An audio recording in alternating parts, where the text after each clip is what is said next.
Let's talk about rape, baby. Let's talk about you and me. Let's talk about all the good things and the bad things. Joking. Let's talk about rape. Rape. Rape. A very bad thing. But guess what? For a rapist, probably as easy as lying. Because I don't really think they understand how bad it is. Just like lying, most people don't understand how bad lying is. Every lie is anything that's based on a lie is kind of not valid because it's nothing, it's nonsense, it's absolute bullshit. So what do you want to do with a lie? Can't do anything with the lie. You can't get anywhere real. You can only get to unreal, and then it will end because unreal always ends. So raping is as easy as lying because they rape because they think nobody can prove rape. Nobody can prove the lie. Have you ever met a man who does not lie? Raise your hand. Say I. Joking. So raping technically is as easy as lying. So let's talk about that lie called rape. So I just want to say hi to my rapists. If one is watching, you know who you are. They probably will. At least one of them is still stalking me. I'm 100% sure. Like, they loved me so much. They had to force me to be able to have me, like, knock me out or do whatever, lie to me or trick me to a place or be like 4 people having to hold me. I'm gonna tell all my rape stories, everything I remember. I have a photographic memory, so I remember clearly some moments, but probably most people who got raped, they remember the worst moments in these moments very clearly. So, first rape, 18 years young. I was still finishing school. It was a college, kind of a college, but it prepares you for that specific kind of university where you have my subject I chose was business. You could have like social stuff, business, or something else. I chose business and foreign languages. Because I thought I'm going to study business and then work in business with foreign countries. I was drawn to foreign countries. And in that school, while I was in that school, it was a weekend, carnival weekend, where everybody dresses up or looks different than usual, dress up as some fantasy figure, I don't know.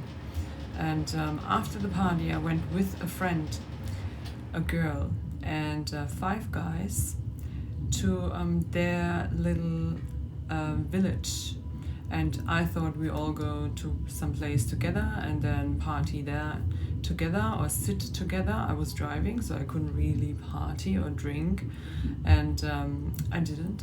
I remember how I had to sober up before going with my car, and we went to the apartment with like on the way to the apartment with the 5 guys and my girlfriend and me. The girl said, oh, I'm not gonna join you, you go. And I begged her to come with us because I didn't want to go alone with the 5 guys. And I had 2 drinks, I think, and I had to wait a while before I could drive, so I couldn't go anyway. So I went with the 5 guys and I had a crush on one of them. And so almost immediately when we arrived at the apartment, the 4 other guys, one of them was the brother of the guy I had a crush on, and the 3 others, I only remember 2 names, 3 names. The guy I had a crush on, his name, his brother, and then there were like 3 others, but I cannot remember their name, or like only 1 name. And 2 were holding my arms and 2 were holding my legs, and they put me on a sofa, not on the sofa, they put me on the back where you lean on, I forgot the word. They put me on top of that, and alarm again. And started undressing me, and I tried to get away, and I said, I don't want that. And one guy said to me, if you fight it, it's gonna hurt. And I stopped fighting it because what are you gonna do? 4 guys holding you. There was no way to get away. And then they raped me one after another. First 2 guys who held my legs, one after another, and then they swapped. The 2 guys on the legs, they swapped to my arms, and the 2 guys from my arm who were holding my arms, they swapped to my legs, and then one after another fucked me. When they were done, I got dressed and wanted to get my underwear. They threw my underwear in circles and were laughing and joking, and they said stuff like, haha, tell us you liked it, and ha ha ha, so funny. And I just felt humiliated. I was in shock. Felt humiliated. I just wanted to get my stuff. I finally got the G-string, I think. I can't even remember if I left it or got dressed and left. 3 days later in school, I didn't really process what happened. I remember that. I kind of put it away and tried to ignore it. Like each time I got raped, I tried to just tell myself that didn't happen, and try to just not make it real. And 3 days later in school, in the middle of class, I broke down crying because I kind of realized like it was rape, it was wrong. And then I went to see that school counselor, and she said I should see a doctor, but I told my mother, and my mother said the doctor said it's going to grow out, you don't have to do anything. So I believe that's when somebody should have done something, like at least get therapy or something, like see a therapist. Why would my own mother, who says she got raped, not have me see a therapist at 18? I will never understand, and I don't even have to ask, because I know like she either forgot anyway what she did. Like I realized she often forgets what she said and what she's done.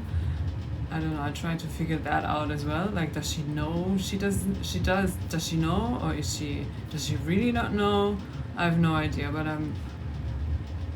when a human is like proper capable of lying, either to themselves or to others, I really believe she doesn't know what she's saying sometimes, like switching completely dissociated from her normal human being, and then says things, and then later she doesn't even know what she said. I believe that. I think it's possible, but it doesn't matter if they know or don't. If someone is that person, I stopped trying to deal with such. Like, I don't deal with lies. Lie to me and we're done. People never approach me and say, oh, you said that and I think it was a lie, and I had to like make it right or something, like so I don't think I did stuff like that. If somebody thought I did that and they never said anything to me, I might have told them, like, I remember I said that and I meant it. It's often people thought I said something and I didn't mean it, and then after a while I might realize I said something wrong. No, like, the things I say, I mean them. I really mean them. And you can ask me again, like my father, I said something about his girlfriend and then he never talked to me again, like for many years. And then we talked again and he kind of thought I would change my mind or apologize. No, I really meant every word I said. Like, I remember half of what I said. Like, he had his focus on other things that I thought were bad, but I meant every word. I say what I mean. And nobody has ever approached me and said, oh, you said this and it was a lie, or you said that and it was a lie. If anyone thinks that, come, text me, send me an email, send me a message, and tell me what you think was a lie. And then I'll just explain, so it can be understood. But I don't think, because usually when you are regularly dissociating person, somebody must approach you at one point. It's like my last rapist. He said once, "Oh, maybe it's just stuff from the past coming up." Like before, I don't know if it was in between. He did something to me because I was drugged and I didn't even realize. I was for 1 week. Everything was blurry. Actually, every year since that time is blurrier than the years before. Everything before I met that guy, where everything went blurry, was much clearer. And he was the one who said to me, "Oh, maybe because you got raped in the past, maybe things come up, and then what your mind can do to you." Yeah, I know what my mind can do to me, but if I'm dissociating and mixing things up, somebody must approach me at one point and tell me, "Oh, this was totally different than how you saw it." Like, never happened. But if that was the case, I'm open for every suggestion. Just contact me and tell me. So I remember like also the last one, I wanted to do them in order, but now I got to that point already. There was a therapist I talked to, or psychotherapist, after the one I reported in Switzerland. And she said to me, or she asked me, "Can I reflect something back to you?" And I said, "Yes, of course." And she said, like with your behavior, like the little girl behavior, and the flower dresses you wear, like I'm really dressed girly, like, but I like it. I would probably still do it if she didn't say that to me, like with your girly behavior and flower dresses, you might attract these kind of men. And I was in shock. I don't know if I replied to her or not, but I was shocked because I thought, wow, this is the most traumatized moment in my whole life. And of course I'm acting like a little girl. I was like complete helpless for months and months and years after. I just had like up until now, I just wanted to feel safe again. I felt so unsafe, like unsafer than ever. I was not even sleeping alone. I always tried to sleep at a friend's place, someone I trusted, so I'm not alone. And I love being alone. I love having my own room, my own apartment. I do not want to sleep next to anyone, but I was so scared and so little girl scared. I just didn't want to be alone anymore. Like everybody in Switzerland who met me at that time, I can't even believe like how accepted I was, like with my they must have believed me, otherwise so many people helped me and so many people gave me a bed, and that's all I needed, like as that little traumatized girl. That's not my usual me, and I'm really forever grateful for every single person that helped me in Switzerland to not sleep alone and be safe. There were so many people I trusted, so many people I would still trust to stay with, and I know they wouldn't touch me, they wouldn't do anything. It's just a knowing and inner knowing. Now I can separate that more because I studied it intensely, and I did past life regression on it, and I really wanted to find out how could I be able to trust someone like that, and who gave me clear signs that he is not someone to trust. And I still stayed. Like I was in a helpless position, like I needed a place to stay. I didn't know where to go. Sometimes I slept at Zurich Lake, or sometimes I just stayed on a bench in a park or at the lake all night and waited till the next day, and then I figured out the next day. But the people who gave me a bed and the people who I could trust, they're like the best help ever. I can't even believe how much I was helped. That's like from this moment now where I feel like nobody doesn't even want to believe my story, like with the people I'm with. The difference to that, I'm like even more grateful for all these strangers who just met me and trusted me. So thank you for them forever. In Australia, I haven't met that many people. Like the people I wanted to trust me, they in general in Australia did not trust me. But I think in general it's very it's even more important to not trust anyone in Australia, because you're much more by yourself there. Like even calling the ambulance, like they didn't even send an ambulance. Like in most cases you have to just help yourself. And I understand why they didn't trust me, especially because of the people I was surrounded with. I didn't even know how far that would go before it got really bad. Like I didn't even know how bad the people were I was with. I just realized like later and later, and the longer I stayed, the more I got it. And now I'm like, what happened? But I liked these people. I enjoyed the company, and I loved being with them. I had like the best times, which is so weird, but I had to separate like what people are capable of, like the things I'm not capable of. I should be with people I'm capable of, and they're not capable of, like in the same ways. Not I'm not capable to. I feel guilty murdering a fly. It's like every time I have a fly annoying me, I have an inner struggle, like fuck that fucking fly. And I don't want to kill it, but I want to get rid of it. And sometimes I find that strength to do it, and then I feel like that's how a murderer must feel like. I'm like, even with the fly, like how would I touch a human? I'm the complete opposite. So my goal is to be with humans like that. I have to be with humans like that. Otherwise, where would it go? I could talk for about topics like that, because that can go further. I once killed a mouse for the cat, because the cat brought a half-dead mouse, and I struggled because the mouse was suffering, but it's the cat's job to kill the mouse. But he can play with the mouse for hours and hours before he would kill it. I was like, the last mouse he brought, I begged him to kill the mouse. I don't even know if he understood, but then he did it.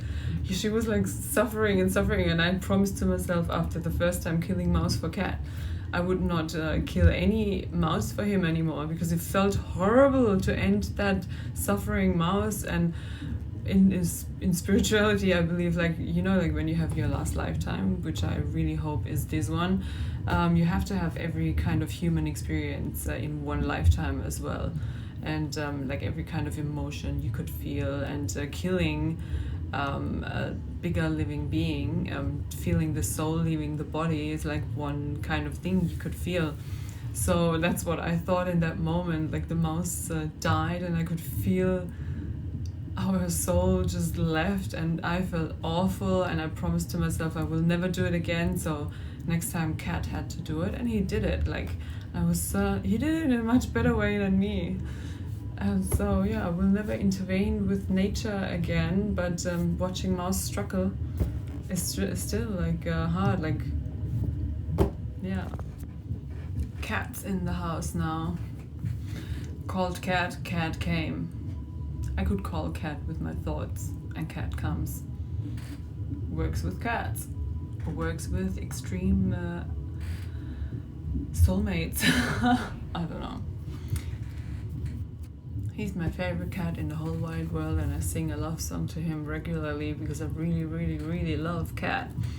He's not mine legally, so I probably can't take him, and my inside is already preparing me and him that I might have to leave him. I don't hope I have to, but he's my mother's cat, and my mother won't give him to me. I would have to steal him, and stealing is against the law of karma. So I cannot steal Cat. Like, I could only buy Cat from my mother. Like, I'm pretty sure like there is an amount she would accept, but that's also pretty shit. I hate life. Rape story 2. Oh, wait, which one? Yeah, when I was working in that club in Switzerland, before I decided that's enough of sexual experience this lifetime, and I can start my first relationship. So it was right in the beginning, I think in the middle of, or just before deciding to study hairdressing, and there was a guy, he booked me, and he said he wants a role play, and I should be a little girl. And I just had to lie down and do nothing, And he would like touch me and imagine I'm a little girl, and I thought, easy job. And cat. So stay there. He wants love. He just comes here to pick up some love, food, and then he leaves me again. So yeah, that guy, role play.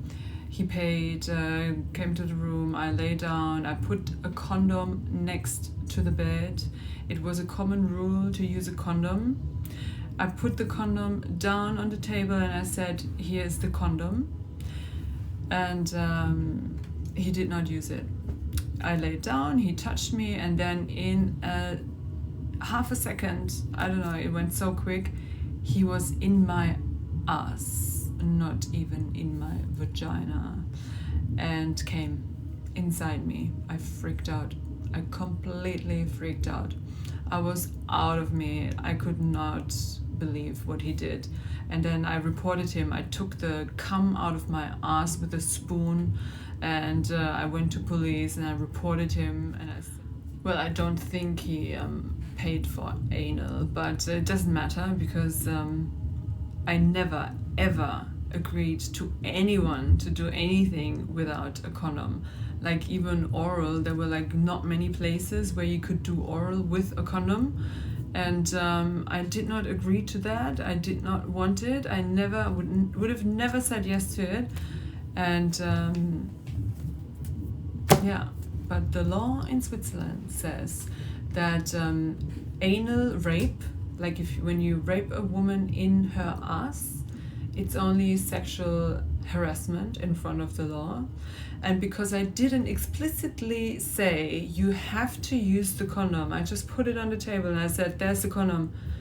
I had to say you have to use the condom, like explicitly. Otherwise he is, because you agreed to the sex, he is allowed to kind of rape you. And I had to pay all the bills, the hospital bills. And I sat next to a river with a bottle of champagne in my hand, and I cried, and I thought, oh my god, this is the end. I got HIV prevention as well. I panicked and I freaked out and tested my whole body, and paranoia, like I don't know for how long. I was just out of it. I could not believe it. I could not believe it. I still can't believe anal rape is sexual harassment, and if you don't explicitly say use the condom, you just put it next to him, it's your fault. The only times I do not use a condom is when I really, really, really like the guy, when I have feelings for the person, like really want to connect proper, but never with a work stranger, and especially not at that time, which was like, that was like main reason why I thought this is not gonna work for me anyway. And later, like in 2017, when I did my ayahuasca ceremonies, just before that I met a guy, an energy healer, and I told him about my struggle. That was like the moment I could completely switch to what I really loved doing. Like it was long after I studied the Tantra, and then I told him when I work, like I love my work, but I do not want to have sex with everyone. I really just want to have sex when I want to have sex. And then he said, just work like that. You just advertise exactly that. Even like write it in your advertisement. So before I always struggled like to find like only the ones I would want at all. And and at that day my struggle stopped, because I just wrote it in my advertisement, and then naturally I only I had my whole process building up to a deep healing moment. And then when I didn't want sex, they didn't want sex either, because they were in a healing state, and in healing states nobody wants sex. So it was always a match. And that's when I felt like that kind of work turned into my dream work. Oh, I forgot. And even if I like a married guy, really, really, really like a married guy, we use a condom. Always and at all times, except anal. Next, that was rape number 2. Rape number 3 was the one I met in that nightclub stairs where they took me, the psychotherapist took me home with the 10 plus guys, and I had a sip of that drink, and then as soon as I did this, they pulled back the glass, and the next thing I knew is I woke up in the bathtub naked, and then everybody was nervous, and the psychotherapist came and said, don't worry, 3 had sex with you, but they used a condom. And then I do not remember where I lived or how I got home, and that one was the easiest rape of all. It was like, maybe it didn't even happen, maybe he just fucked with my ear. Maybe, and because he said, that's what I thought about recently when I talked about it. I thought, why did he specifically say, oh, but don't worry, they used the condom? And not long before that, I reported someone because he did not use the condom, and I was so upset about it. Maybe it's just a coincidence, but how funny is that? And maybe it was just a joke. I don't know. Maybe they were just playing a trick on me. Maybe they thought I would go to police again, but nothing really happened. I have no idea. Or maybe they didn't want me to go to police because I know they used the condom. Or maybe they didn't use the condom and he said they used the condom so I wouldn't go to police. We will never know, because I was already so damaged from going to the police that I probably wouldn't have gone anyway, even if I knew there were maybe 10 guys coming inside of me, and God knows. But I really didn't feel traumatized as well, which was weird. Like he said that, so I have no idea. We will never know. Like I was planning to do hypnosis on the things I don't know and ask my subconscious, but science says you can't really trust that either. But I would really like to know what happened. Rape 4 was the lover guy when my family kicked me out of the house. Like my sister blackmailed my mother to kick me out of the house. And then I went to see my Zurich lover who raped me immediately. So when I arrived, like the first thing he wanted to do, I told him before per message or phone call, can't remember which one. I told him about their boyfriend, that I have a boyfriend and I'm not going to have sex, and I didn't have sex for 1.5 years, and I'm very spiritual and I was meditating and I'm still studying, and so sex was no option. I made that clear. I thought I made it clear. And then I arrived and he wanted to kiss me, and I turned my head away, and then he took my chin and moved my head towards him and said, oh, come, it's just a kiss. That's one picture I remember. And then we had 1 or 2 drinks, and during the second drink he pushed me on the sofa, and I can't even remember what we talked about, but we did not get to the actual talk we wanted to have, which was helping me to find work in Zurich. So that was my plan. That was our purpose of talking. Like everybody who lives in Zurich knows people in Zurich, and then you know people who could help you get a job. And that was my purpose, to go there. We didn't even get to the talk. So he pushed me back and I said no, and I tried to push his arms away, but he held me here and pushed me back. And I can't even remember how he got in, but I remember the second he was in, I was paralyzed. Like from the inside, my inside was dead. It was the rape before at work, I was out of it, and then the first one I was ignoring, and then the party one I didn't even feel. Like every time was different, and that time I was paralyzed. I somehow feel like I had to experience every kind of trauma. Every kind of trauma after rape, and that time I was completely paralyzed from the inside. I felt like so dead, like everything was gone. My whole personality, like my whole inside was like like, stop, still, nothing there.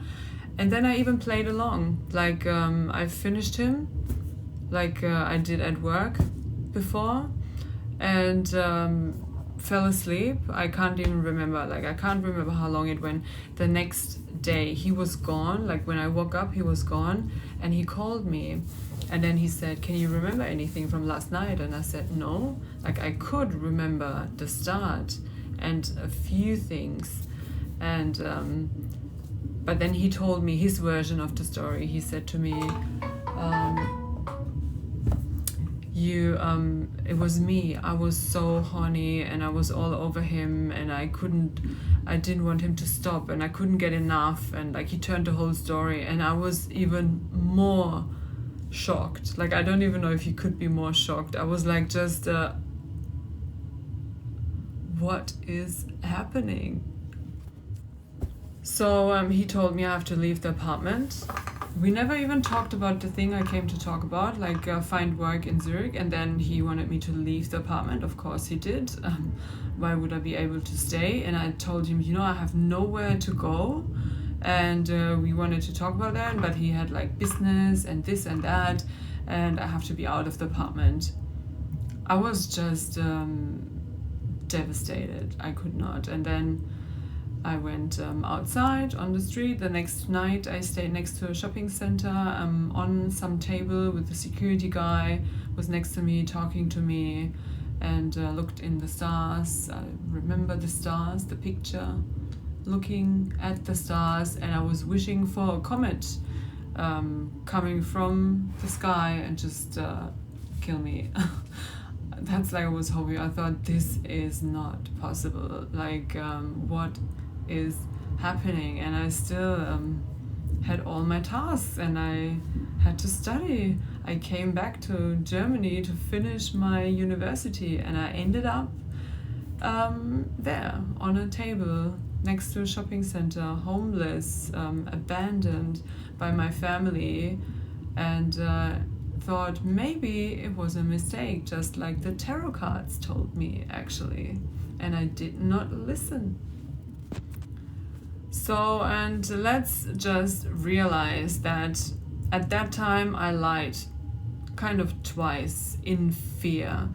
So when somebody protects themselves with a lie, that's okay. Like if someone comes to me and says, oh, I had to lie because we just met, and or like never tells me the truth because we just met, or some things you never tell anyone. Like you don't have to tell if you're like a billionaire and you don't want anyone to know because you'd be in danger. Like you're always allowed to protect yourself, even if it has to be like but you only have to do that with people because there's so many liars out there.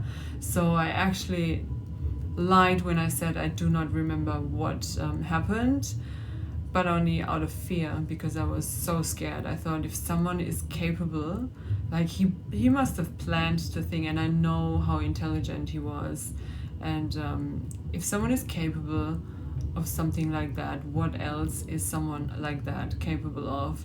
And before, like, I made my online phone relationship to a proper relationship, but only out of fear he would think we can have sex. So because I knew we had a sexual relationship, and I went there to talk and have cocktails. So yeah, but to me that's just confirmation again that lying doesn't get you anywhere. Like you have to be able to stick to the truth and live your truth and talk your truth with everyone. Like as soon as you feel like lying to someone, you're already in danger. Like if you feel like you need to protect yourself, stay away. Unfortunately, I grew up with a family I don't trust. Like I cannot trust at all, because every contact just brings more trouble into my life. So I don't think I bring trouble to theirs. Like what am I doing? I'm only talking the truth. Like if you cannot handle your truth, don't do the things you do. It's simple rule in life as well. So, and I also believe I trusted these people because I have people like that in my family. That's like, I'm convinced of that. It's there can't be any other reason. Like, why would I trust someone like that who had like these obvious signs not to be trusted, and then I trusted anyway because I was used to trust people like that, people who lie, who manipulate, who trick, who steal, who recommend the wrong drugs, or whatever. Well, that guy, years later, he helped me finish my university, so I got the apartment to finish my university, and I actually said, like, he said, why didn't you text me? And I said, because you raped me. So now I'm thinking maybe I shouldn't have said that. Like, my mouth is just it just comes out. Like, I can watch the words just come, and I watch the words come out and they're said, but it's the way it is. Like, why would I say anything else? Like, I can't. And only because of that, I also believe I came to my truth. Like, only if you're truthful with yourself and others as much as you can. And my can was a bit dangerous, as we know now. So if I make it out, all made sense. If I don't make it out, or if someone murders me as soon as I don't, as soon as I'm not careful enough, it didn't work out. But if it works out in the end, I did the right thing. Or maybe even if I was killed, I did the right thing, because I learned enough. Like, I still like learning, but just to get deeper into my personal work. But life lessons, thank you, I've got enough. Rape 5 was the one that happened just after Rape 4. Also, that was back from Zurich. I went to Germany, stayed with a friend, and I'm not sure where I stayed after. I still don't remember. It's so funny, I never remember like where I went directly after a rape, unless I look into the stars and wait for a comet falling from heaven. But yeah, I stayed with a friend. We went to a bar in Karlsruhe, and I don't even remember how long after. Maybe when I look at photos I remember. We went to a bar, had a few drinks, and I fell asleep on a sofa there. And then the guy said, the security guy said, "Don't fall asleep here. You cannot fall asleep here." He was angry with me, and I remember how I got up and said, "Oh, sorry, that wasn't my intention." And then I remember nothing. I remember waking up in the bed of a stranger while he was fucking me, and I could not believe it again. I was just, what is happening? And luckily he was very handsome. That's like the first thought I had. I'm like, oh my God, how did I get here? And it was a handsome guy, thank God in heaven. And he even wanted to date me after, and I was just, what is happening? Like, I don't know. It was really weird. And I called the friend. She even took the train ticket out of my pocket. And when I was on the train, I think, I called her and said, "What the fuck? Why did you leave me?" And she said, "I'm not your fucking mother." And she kind of is. She didn't even get me therapy after my first rape. So that's kind of the same thing, just leaving me asleep in a bar. I have no idea why I fell asleep. It's impossible. Like, in my world, it's just impossible to fall asleep in public. I don't fall asleep in public. When I was homeless, maybe, but I was staying with her. And yeah, asleep and gone and raped again. That was, I guess you can call that rape. I have no idea what happened. I would love to know. Again, hypnosis. So number 6, I will say it's the guy in Switzerland again who drugged me, and I have no idea with what or what happened. So it was my homeless phase in like complete homeless phase. Before I still managed to find apartments, but then at that time I was completely homeless. I was dancing in clubs sometimes because I didn't have a bed, or I didn't want to think of getting a bed. Sometimes I tried to stay somewhere, but everything just went wrong. I couldn't find a place. And then I was with one of my lovers who I'm still connected with now. Like, I'm not having sex with anyone anymore at the moment. Maybe it's a healing phase, maybe I'm done, but that's done. Since I met my favorite guy, I have no desire to search for anything anymore. Like, since I met the best, like the 100% who I didn't think exists, I wasn't even looking for 100%. I was looking for much less than what I found. But that over the top 100% comfortable feeling being with someone that really disconnected me from every opportunity to learn anything, because I found what I was looking for. Like, my absolute dream came true. I didn't even know if it will ever stop, because people think, oh, she has like a mental disease, or she has no self-worth and she's like having sex for self-worth. And like, for me, sex was a science, and I loved it and I enjoyed it, and I experienced like so many different kinds with so many different men, and it was just amazing. So I didn't know if I'm just that sick person people see in me, you know, the one who can never stop, and then when I fall in love with a guy, he's scared that in the relationship I would have someone else.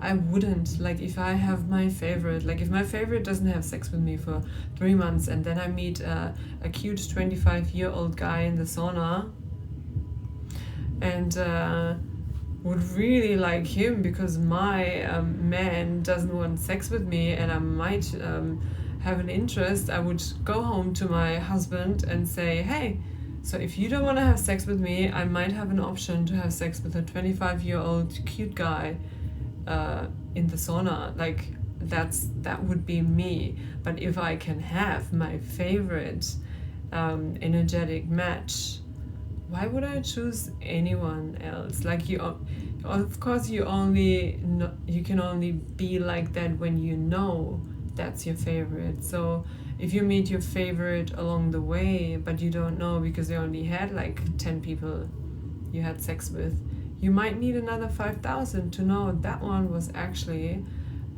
what made the most sense. It's what I believe could be happening as well. But I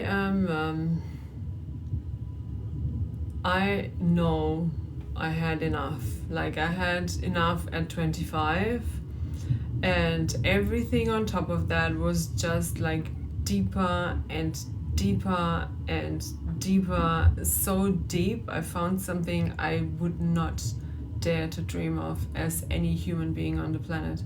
It was impossible. Like, I think that he can't deal with it at all. He couldn't deal with it at all. And I already knew, like, I knew what's out there. He doesn't. So I just know, like, when I meet something like that, if that could be even better and I have to, well, good luck finding me. That would be amazing. But yeah, not on my list. At least all kinds of types of rape ticked off. So where were we? Yeah, with the guy I had another sexual relationship with. He was amazing too. We went to a hotel in Basel, and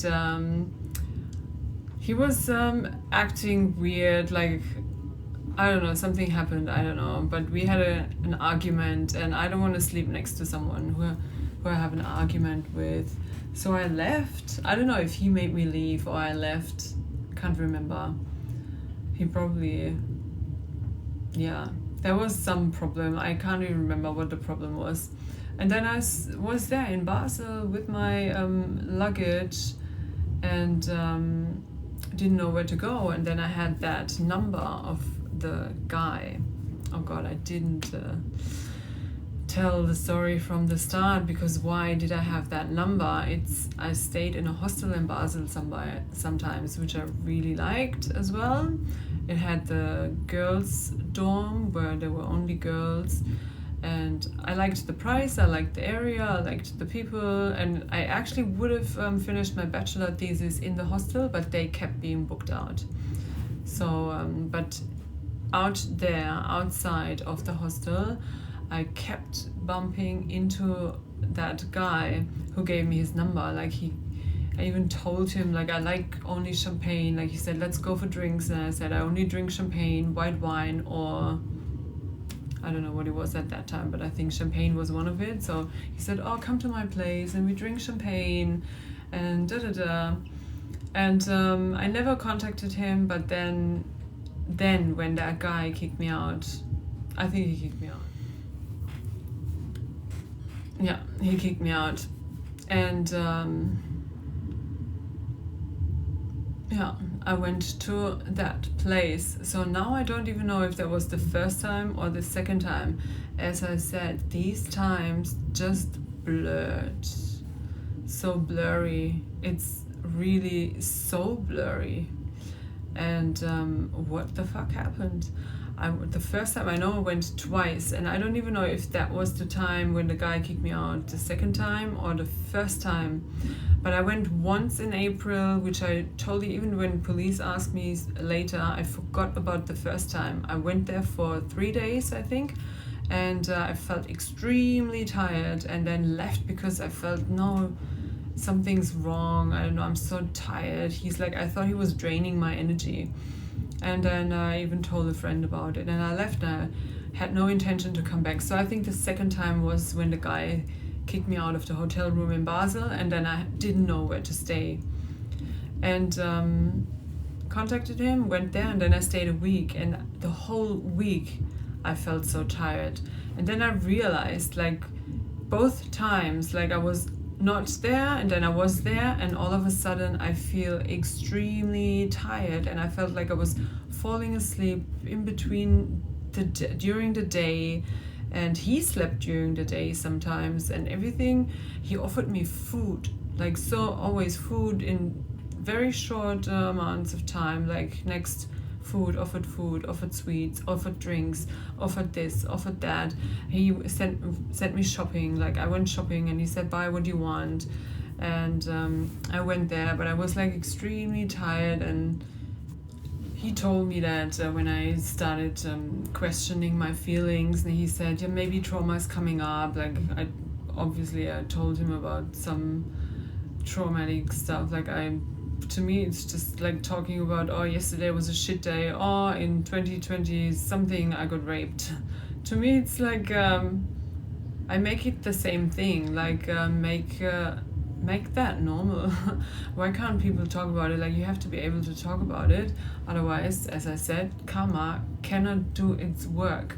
It has to be out there.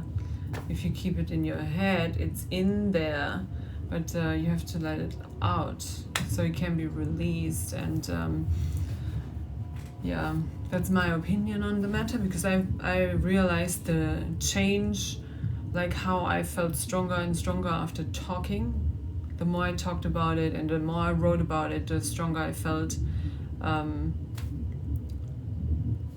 with the whole situation, because it is a truth, speak the truth. So I was kind of being shut up. Then he sometimes started touching my arm in a weird way when we sat on the sofa and had a conversation. And it felt weird, that kind of touch felt weird. And I told him, don't do that. And he kept then he stopped. Every time I said stop, he stopped. But then after a while he started again, and I had to say stop again. So often, no normal person would stay with someone like that. And now I know that, but in that moment I was so, the longer I stayed, the more I felt like a little girl and helpless. And at one point I even felt like I can never live by myself again. Even going outside and going to the supermarket, I couldn't wait to come back to the place and not be outside. So I thought, where is this going? And then I started panicking. I didn't know these feelings, and it was really weird. And then one thing, which is why I do not understand why anyone would do anything to me anyway, who's already having sex with me, because we had sex, and the sex was good. I remember we had sex. I don't remember many times. I wouldn't even remember how often, but I remember we had sex in the shower and it was good, and sex was good. The only thing I required was a condom. So once he said to me, maybe one day we can fall asleep, I can be inside you without a condom, and we fall asleep like that. And I just thought, that's creepy. Like, what is happening? I thought, why would you say such a thing? Like, if my general rule is wear a condom, and he was like divorced and had a son and whatever. I didn't want a child with him. I never use contraception, never. Like anytime I do something. So if I am even by accident, like I know my cycle and I know when I could and couldn't, and especially during party times, you don't have to be like, parties destroy babies. In most cases, like if the egg gets damaged, it just goes away. That's why most pregnancies probably don't work, because so many women are probably not that careful with their bodies. But I thought, if I already said, like, as a strict rule we use a condom, why would you say that to me? That's creepy. And when we slept, that's another thing, like, where I thought, why would you sleep a second night there if for one night you feel so unsafe? We slept in the same bed, but because I was scared he would touch me in the night, I wrapped my body, like I had a full body suit to sleep, and then I wrapped myself in such a way, like, and I made knots, and I wrapped myself in such a way you could not access me. And why would I do that and stay there? Like, now I don't even understand my actions anymore, but I already felt so creeped out. I would wrap myself because I didn't trust the person I was actually sleeping next to. And then one morning, I remember I had a tampon in my vagina, and I used that gel you can buy at the chemist, the gel that keeps your vagina healthy, like if you have sex regularly. And I was very hygienic, and regularly I used that gel you can put into your vagina to keep it balanced and healthy. And the gel was always jelly unless you penetrate. So as soon as you penetrate the vagina with the gel goes creamy. So in the evening I put the gel inside, and even a tampon to protect myself, and with the gel. And then the next day, like, I did that all the nights, and then that one night the gel was creamy, and I freaked out. I don't know, I got even more paranoid, and I didn't know what was happening, and I don't know if I left the next, I have no idea when that happened or which day that happened and how long after I left, but I remember going to a party on a Sunday, and on the party I met friends and we partied together, and we had alcohol, lots of alcohol. He came to the party then, where I was dancing with friends, and then later he got me a taxi back. It was just down the road, but he got me a taxi back to his place. And I was there again, and then I didn't drink for 2 days. After 2 days, I was scared for my life. Like, all of a sudden I felt like I have to leave this place or I'm gonna die. Like, it felt so off, and I felt so like that little girl that cannot live by herself anymore. And that's not me. That was like, the longer I stayed, the worse that feeling got. So I felt like I have to leave this place to get out of that feeling, whatever that is. And when he fell asleep in his room, I just took my suitcase, and then with all the power I had left, took that suitcase. I felt like passing out again, and left with the suitcase to the train station, and then just laid down there until security came. And I told the security, can you please watch me, that nobody does anything to me when in case I fall asleep. I was so scared I would fall asleep, and like as if I was just before passing out or something. And then that security guy called the police, and the police asked me, do you want to report the guy? I told them. At one point they started pressuring me, and they said, we're busy, we got things to do, you have to decide now, do you want to report the guy or don't you want to report the guy? And I said, I want to report him. Like, I didn't know where to go anyway, and I thought, I'm feeling this way, and I just need to be somewhere safe. And if it's the police station, I don't know, it's I think in general I didn't want to report anyone anymore, because you can't prove anything, and I was already taught that. So yeah, but I went, and they had me blow into that thing where you test the alcohol level, which was 0 when I blew in there. But later they told me, oh, you had like the amount of alcohol I had left in my blood would like they calculated it back to the day. They said it would have been 1.8 what's the word? I keep forgetting these words. 1.8 blood alcohol.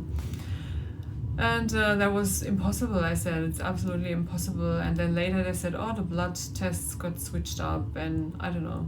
Even the detectives were playing with my mind, and I felt like I'm going completely nuts. So at that time, I was hoping, like, I only knew that rape drug, you cannot, like after 20 minutes, you cannot find that in your blood anymore. So that one cannot be proven. So, but the way I felt was different to when they gave me that rape drug. It was totally different. I never felt that way. I never felt like the longer I'm under whatever that was, I would get paranoid or feel like helpless, more and more helpless, like a little girl with a flower dress. Ha ha ha. And yeah, they brought me to the hospital, and then checked my body, checked my vagina for anything, any injuries. And I don't know, I was just scared the whole time. And I remember the way they looked at each other when they looked into my vagina, and I don't know, everything was so weird.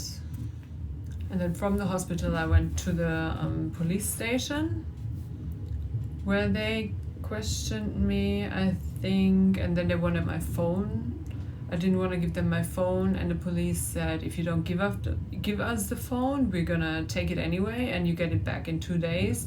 If you agree to giving us the phone,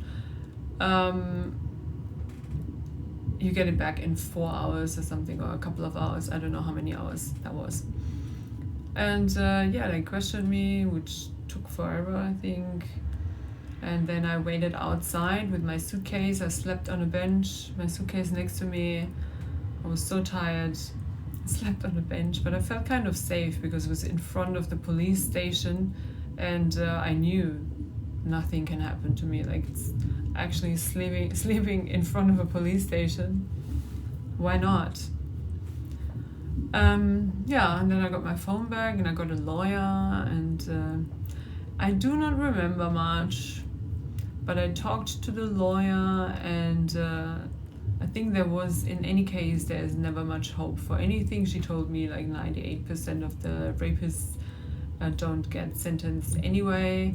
And I remember how I told her I don't think he would come and talk, and she asked me why, but I forgot my answer. And what else? So I felt like they were labeling me, or the other side was labeling me as an alcoholic.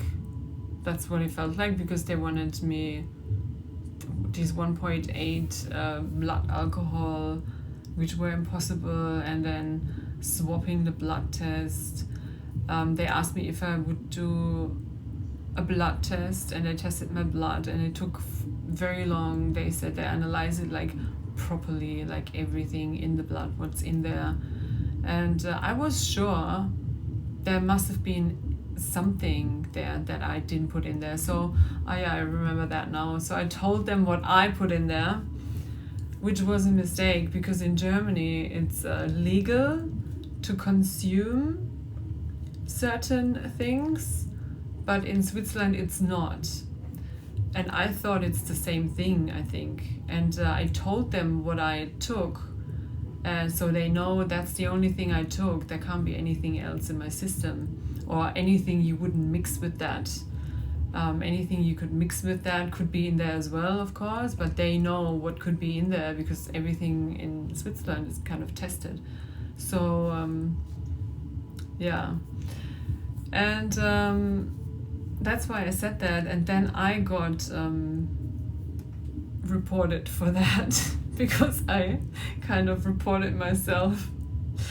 Yeah, but that's how far my honesty went. I didn't know there's differences. I grew up with the German law, and I just didn't think twice. And the lawyer looked at me like she couldn't believe what I said. Now I know. Now I just don't talk to police anymore, because I don't want to lie. And what am I going to say? I'm not going to talk. That's probably what I would do now. Like, if anybody wants to talk to me, I just don't talk anymore. Like, any word, I realize with my mother, every word I say can be turned against me. Like, whatever I say, even reading the note, or even not talking, can be turned against me. So why would I talk to anyone at all? Like, so that guy, he went there, and I remember they asked him for a blood test or any test of urine, and he refused to do it. And I think I told them he would smoke weed, and then he said it's the medical weed. And I don't know. No idea. I do not smoke weed. I hate weed, and now I have a weed trauma, because he smoked weed and it smelled like weed, and every single time I smell weed now, I am so disgusted, because it reminds me of that time. I'm like so disgusted now. I could never like be with a person that's kind of like what excludes me from being with the most people on planet Earth anyway. I could never be with someone who smokes weed. It's disgusting. Like, I don't want to smell it. I don't want to be reminded. I hate when it does to a mindset. I hate anything about it. It's just disgusting. Even in Thailand, I love Thailand so much, but now weed is illegal in Thailand, and they were smoking weed everywhere, and it's just disgusting. I'm being disgusted everywhere. Weed is legal in Germany now. I am disgusted. I do not want to live in a country where they legalize weed. It's like dumbing everyone. It's blocking everyone. It's like having people think they're better than anyone. I don't know what's wrong with weed, but before that and after that, like before that, I already didn't like weed, but I didn't reject it in such way. Like, he could do it and it would not bother me that much. I don't want it in my face, but now I am just disgusted. Now I'm also disgusted by alcohol. Like, in the beginning, when they stamped me an alcoholic, I thought, wow, you're an alcoholic by law, let's drink more than ever. I thought, if you're stamped of something, like, you can go nuts on it. Like, who cares? You already got the stamp. It's such a freedom. And I partied more than ever and longer than ever. I didn't even know what my body is capable of. My longest dance was 42 hours on acid. I love that dance. I'm very proud of that dance. It was my last long dance of the whole dancing phase, and it kind of concluded my dancing party phase. But I also believe it helped me to process, and it's if you already know how to manage that, and then you know how to manage that for 42 hours, like after 12 hours, like it doesn't stop after 12 hours, you think, oh, what is happening? What if this stays my reality forever? And then you have to like keep practicing acceptance of anything that happens to you or with you if something doesn't stop working for 42 hours. But after 42 hours, everything went back to normal, and I was back to normal, and I found the courage to leave the country. I studied that alcohol thing like in and out, and I even thought at one point I thought maybe they're right, maybe I'm an alcoholic, because in Australia during lockdown I was drinking, I kept drinking. I wanted to stop completely in Bali. I was already detoxing in Bali, and then I came to Australia. So my goal was detox. It's always my goal. I love detoxing. I love when your skin gets more and more beautiful and you have more and more energy. Like the best feeling is after 7 years of proper constant detox. It's the best, like living in a clean body. And but then COVID happened, and it didn't stop. It did not stop. Partying didn't stop. And then sometimes when I was drunk, I did really crazy things as well, like things I wouldn't do when I'm sober. And I thought, what is happening now? Like it's a complete new story in Australia. And then I planned to stop the alcohol as well. And that was an easy thing. I just had one talk to an energy healer and asked him who was channeling from the Arcturians. And I asked him, why am I drinking? I couldn't figure out, like, why am I drinking so much alcohol? And I don't even like it. I feel amazing, clean and sober. And then I have one sip and I already feel worse than before. But I still keep drinking. And I hate it. And he said, oh, it's because you drink because of the people you're with. Like they're drinking, you drink to connect. Done. And I stopped. I went 1 year, 0, just to test what it's like, if I can do it, to test myself. And then after 1 year to test if I crave it, if I start or drink, and I don't. So I'm fine.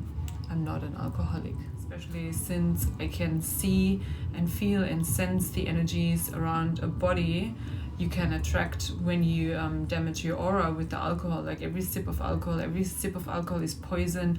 You poison your system, you damage your aura, and all kinds of stuff can enter your being.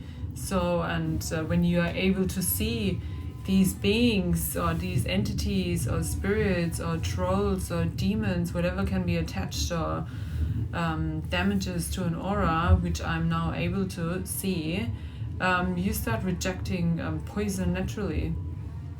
Alcohol demons, I call them alcohol demons. They are, in my opinion, some of the strongest demons, and the person who drinks the alcohol is completely unaware of what is going on, and that is like what bothers me the most. Like I had discussions with people about drinking and not drinking, and if they could see what's really going on, like energetically, they would never even start a discussion. There is nothing to discuss. If you are aware enough to see what alcohol is really doing to you and what entity could possess your body, and the longer you drink, the you can be sure, if you drink 20, 30 years regularly, you are not yourself anymore. Some entity will take over your system, and then the person you talk to will not be the person you know anymore.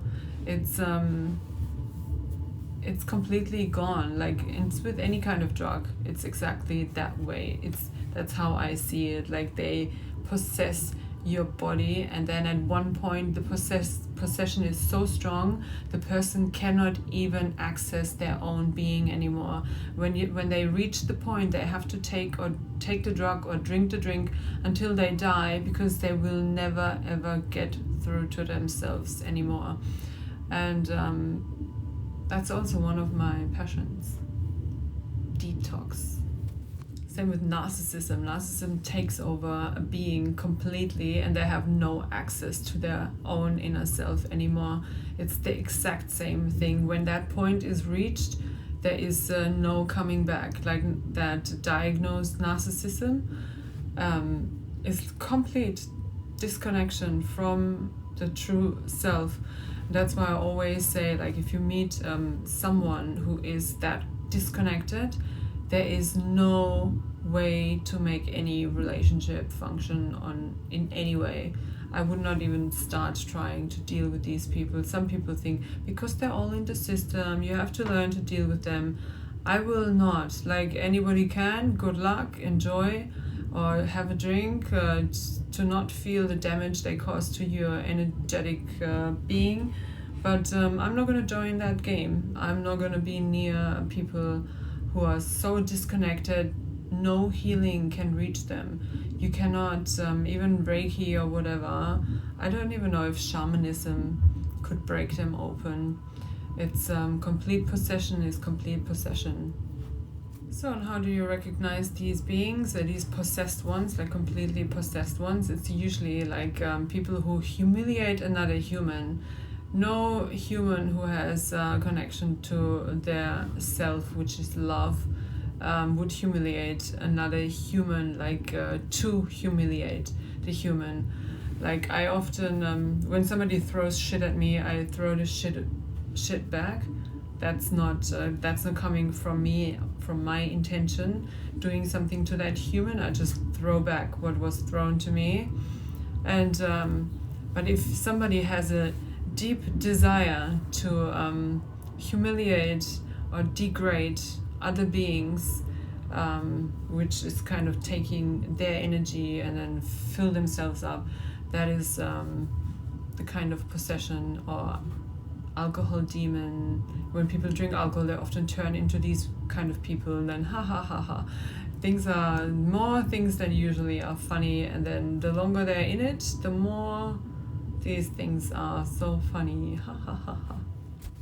And that's also like that guy I was with. If I already had that figured out, I wouldn't even go to his place. Like, it wouldn't be an option. Like, now so many things are not an option because all of the things I can see now, and that is one of these things. I can also calculate relationship dynamics, like I read the dynamic of a person, energetic dynamic, my energetic dynamic, which doesn't fit too many, like especially when somebody is anchored in a system that kind of damages everyone. Like, every day you have to live in some systems like Germany is self-damaging. I don't know how any person in a German system can ever say about me, I'm not having any self-love. Like, in my opinion, somebody who's following their true passion and their heart, even after rape and rape and rape and rape, and still does not give up on believing there is a place where you can be safe and secure as the person you are. I feel like I have more self-love than anybody who would just give up and then work with whatever is out there and then maybe get raped by a CEO again. No, thank you. I'm not gonna join that game. It's impossible. Absolutely. So back to the rapes. Rape number, that was 6. Yeah, number 6. And then 7 to complete all the chakras. I'll say 7 rapes, 7 chakras. That is it. Dear world or whoever, that is it. So number 7, 2021. In Australia, during lockdown, one of the party girls I was with She knew a guy, like everything was locked down. You couldn't work, you couldn't go anywhere, you couldn't do anything. I wouldn't even have been able to go on a beach walk because the beach was 6 kilometers and I was only allowed to walk 5. But hey, what am I gonna do? I'm such a criminal. No, and then that was the next crime. Like going to some stranger's house was also not allowed. But there was a girl and she said, oh, I have this guy. And then he just wants to party and hang and he's super easy and he wants to be like a sugar daddy, but he doesn't really want to pay. He wants to buy you things and stuff. And but I said, but I need money. I don't need any gifts or dresses or bags. And so we agreed on money. So I went there and we partied together, that girl and me. Like first time I went there to just say hi and see if we like each other. And then the next time I was there a few times, I think. First time nothing happened, yeah, just say hi and have a chat. And then I left and the next time, oh my god, now I have to think. Honestly, I don't remember. I must have been there once before because I blocked him afterwards. So I went there once and probably realized I don't want to go there again. But I forgot. I forgot the first time I went. Funny. Not funny. Yeah, I completely forgot. But I must have been there because I blocked him. I remember the last message after the rape I wrote to him. Like he tried to contact me and I sent him a message that he is like lowest level and never contact me again. And this time I'm not going to block you. I'm going to block you forever. I'm not going to unblock you. So I must have blocked him before. But I do not remember the first time. I only remember the rape date. So he asked me to come over to his place again. He begged me and I didn't want to go. And I just didn't want to go. And he kept begging and kept begging and kept begging. And then he put a girl on the phone, another one I knew from partying. And she begged me to come. And I went there and then to see her because I haven't seen her in a long time, and I wouldn't have gone for him anyway. He was already like too much for me. I don't remember why. Funny, I forgot. Oh, the cat. And yeah, that time, like I was even waiting, the taxi took forever, the Uber. I called an Uber and I was outside and it was freezing. I mean, Sydney winter is not as freezing as Germany, but it was so freezing I just wanted to cancel and I told him I'm not coming. I was already in a bad mood and I remember the moment standing outside with the phone and I'm like, should I go back inside and wait or am I waiting outside? And I waited outside and then finally went there and we partied like for a very long time. She was there and he was there and I was there. And we partied and party was so long. I mean, it was still lockdown and you couldn't do anything anyway. So I think through the whole night into the next day, or I came there around midnight and into the next day. And then sometime in the early afternoon, she left. And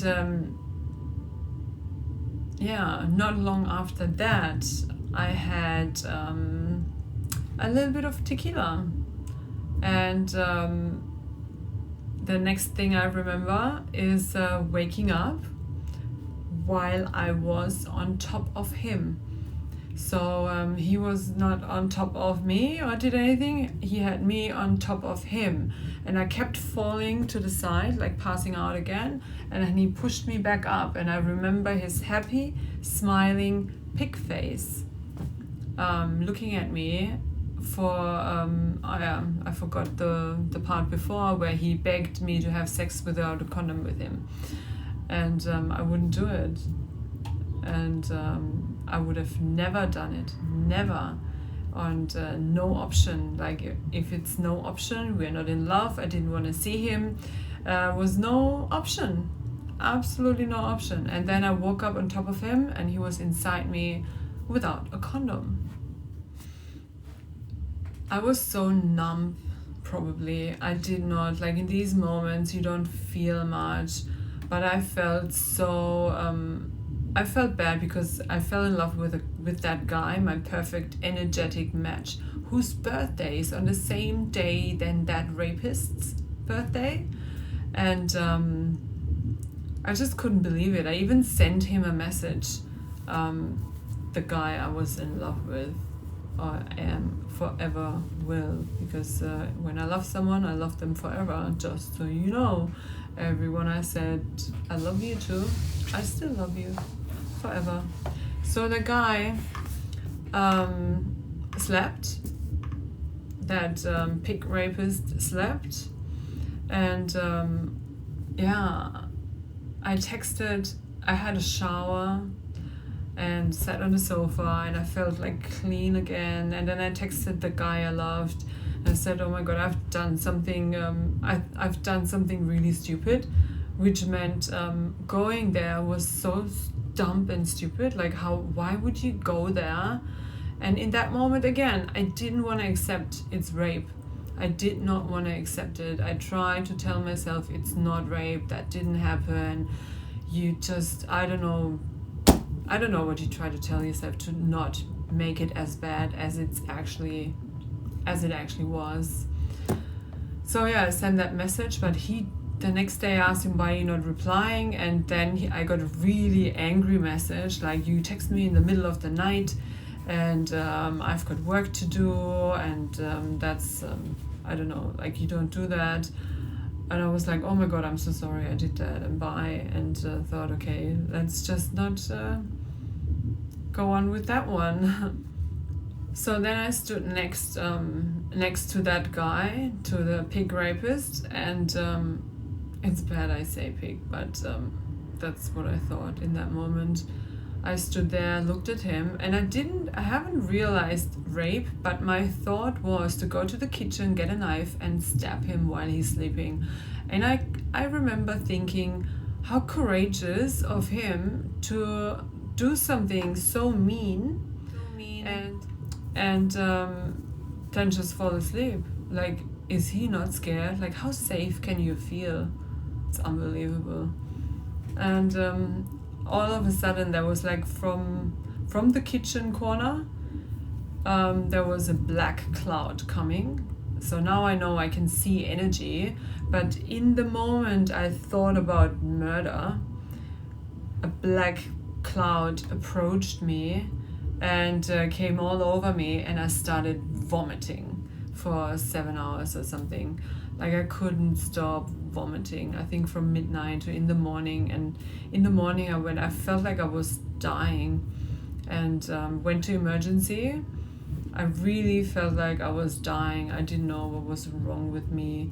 I just vomited and vomited. Now I know, like, he must have given me so much, because I was knocked out for hours, for many hours. He must have given me so much of that stuff.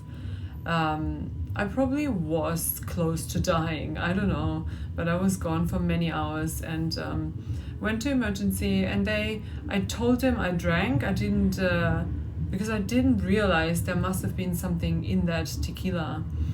So it took me 1 week to realize that there must have been something in there if I was knocked out for so many hours and then vomited a whole night. And I know he had the stuff because he kept offering and I didn't want it. So it's kind of logic, but in that moment I wasn't thinking. I thought I was dying.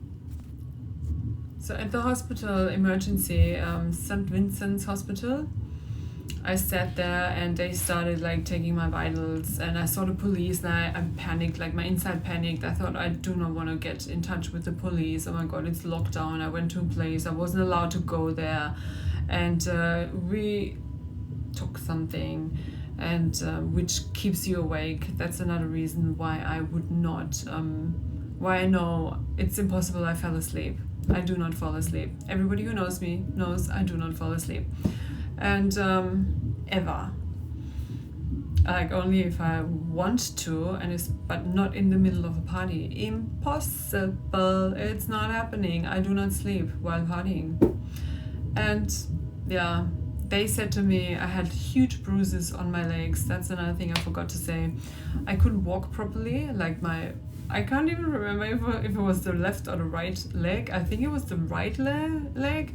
I had huge bruises, like that size of a bruise.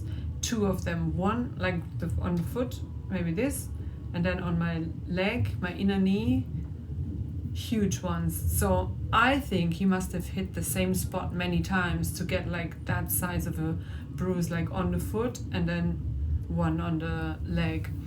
And I told the nurse, and she said, oh, you probably hit yourself. You were too drunk and you probably hit yourself.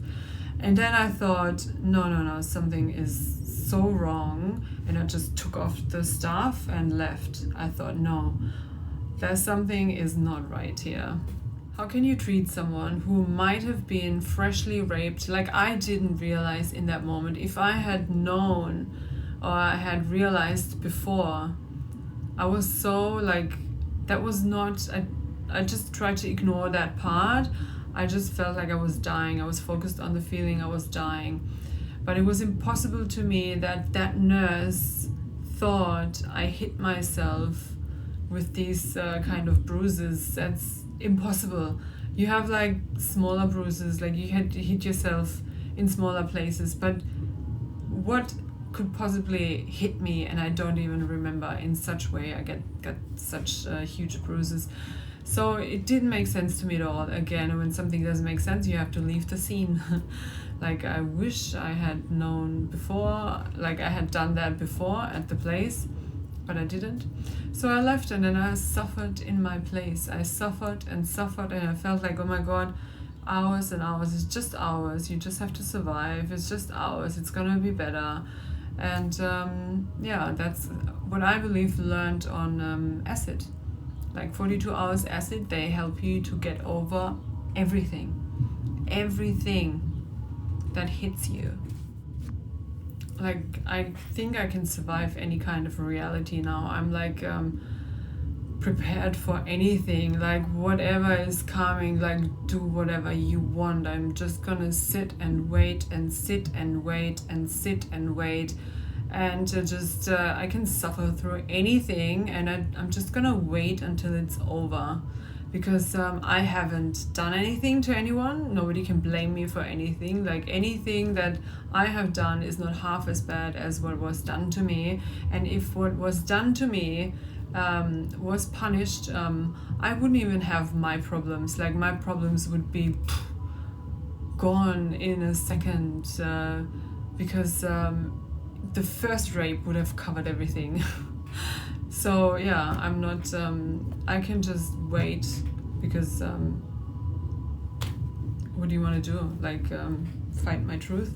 And the week after, like, I went back, and the moment I started feeling better, I started studying Reiki online. I was already very in touch with energy work. I loved energy.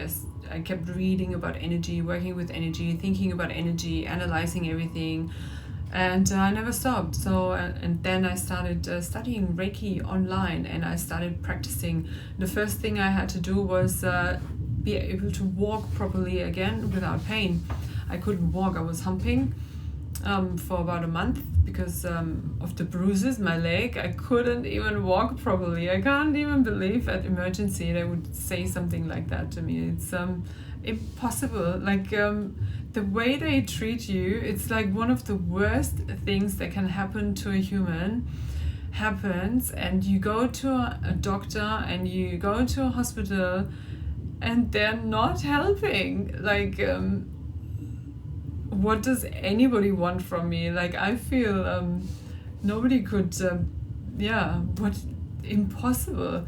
So I had to learn the Reiki, and I studied the Reiki, and after 1 month, I already felt like, trauma-wise, I was as far as after usually 1 year. The first year was usually super paralyzed. even the last year, since the Reiki, I recover from anything much quicker.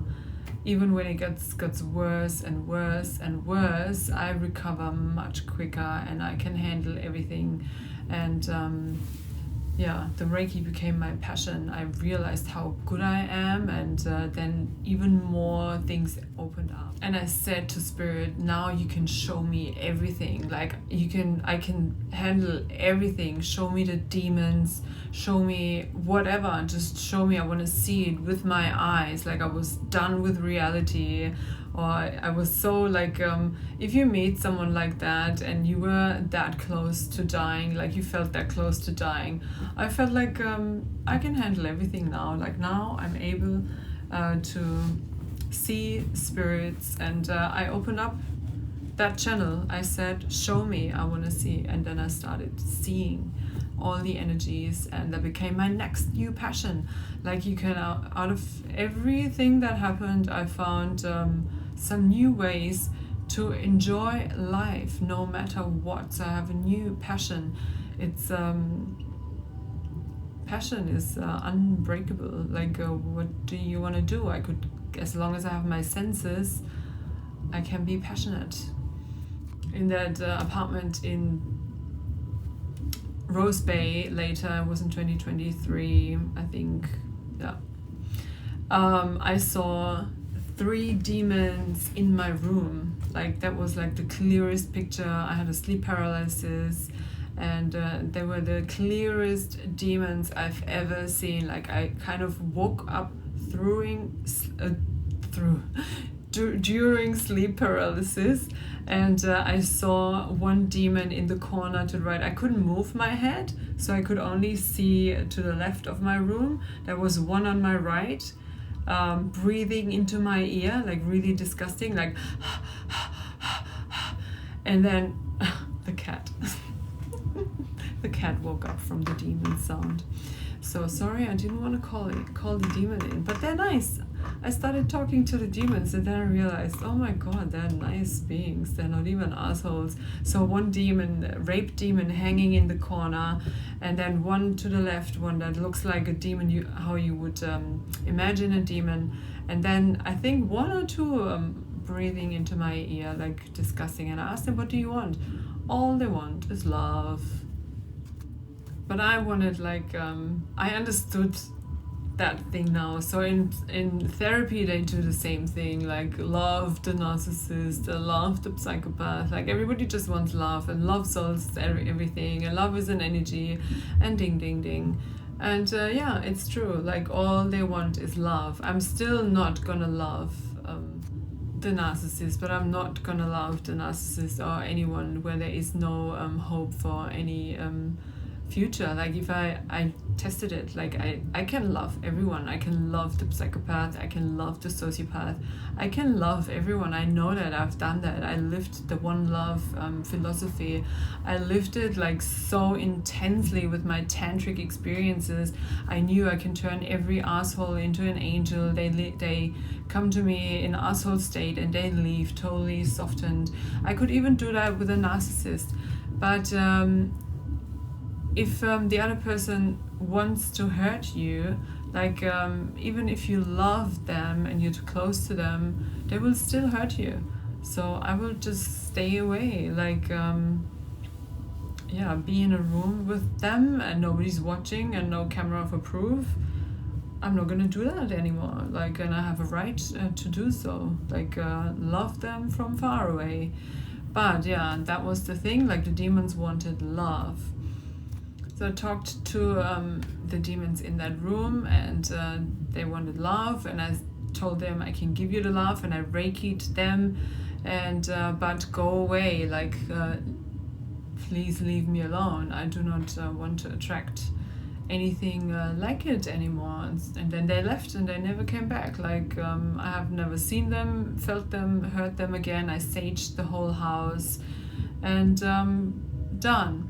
I talked to one of my mother's demons, which sounds so funny, but I could see the demon, and I wanted to heal my mother, but I can't. I know I can't, because for an energy healer, somebody who does my work, and I'm not gonna do healing for healing. I'm gonna do attachment removal. I'm probably not gonna even call it healing, but when I arrived here, I thought I can do that with my mother, and a demon is attachment. And but the demon said to me, he wants to stay with my mother, and my mother wants him to stay with her. And I believe that. My mother told me she doesn't like who likes demons, and but she's scared. Like the day I arrived, she told me I'm not allowed to do Reiki in the house, and I do not feel powerful enough for her demons, because the demon already told me the demon is gonna stay with her. Demon did not listen to me, but that was before she said who likes demons and I could remove them. So battery's empty. Ha, funny moment. So yeah, that demon was actually super nice. Like, I understand why she doesn't want to let go of him. It's a cute, very fluffy demon sitting in the corner. Well, I do not want to get in touch with the demon. I'm not going into that room as well. And cat. So baby cat follows me. I'm at the table and cat comes to the table, and now I'm on the bed and cat comes to the bed. So yeah, and my mother, I don't think if I did Reiki on her and opened her aura, her intention would crash with my intention.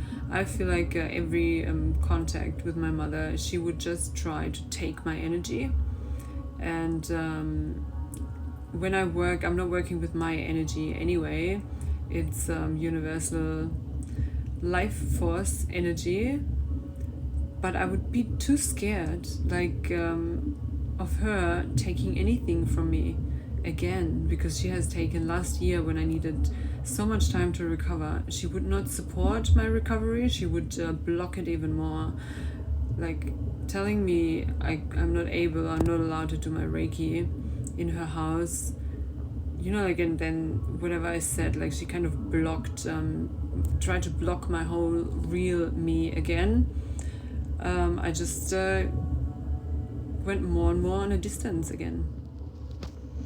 I think that concluded my whole rape story.